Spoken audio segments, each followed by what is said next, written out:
Voyons comment fonctionne ce tableau. Alors ce tableau est composé de 10 onglets de 3 couleurs différentes.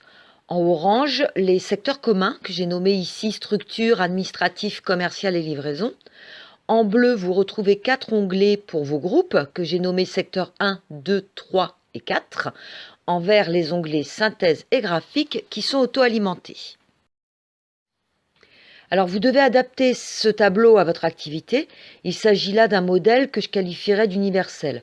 Alors il ne sera pas parfaitement adapté à votre activité. Ceci dit, si vous n'êtes pas très à l'aise avec Excel, c'est mieux que rien. Alors on va commencer par la structure dans les secteurs en commun. La feuille se présente comme ça. Alors pour chaque onglet, une période de 24 mois est prévue pour un meilleur regard. Alors même si c'est un peu long, je vous conseille vivement de renseigner l'année passée. Je vous rappelle qu'il s'agit des charges qui sont communes à tous les groupes de secteurs que vous avez créés. Pour commencer, vous allez renseigner la description de chaque charge, puis chaque mois, vous noterez le chiffre d'affaires total réalisé et le montant dépensé pour chacune de ces charges. Ensuite, vous allez répartir les charges en fonction de vos secteurs.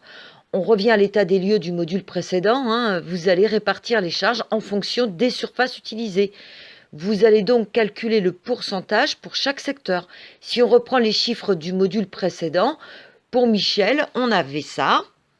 Vous allez donc diviser la surface utilisée par la surface totale multipliée par 100 pour avoir le pourcentage, ce qui va nous donner 20% de surface commune, 37% pour la pâtisserie, 30% pour les glaces et 13% pour le chocolat.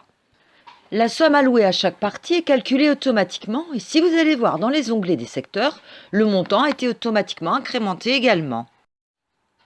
Dans l'onglet graphique, vous retrouvez la courbe. Alors sur un mois, on est d'accord, ça ne sert pas à grand chose, d'où l'utilité de renseigner l'année passée. Si on l'avait fait, on aurait le tableau comme celui-ci. La charge est constante, elle n'a pas de fluctuation, tout est mensualisé, la courbe sera plate.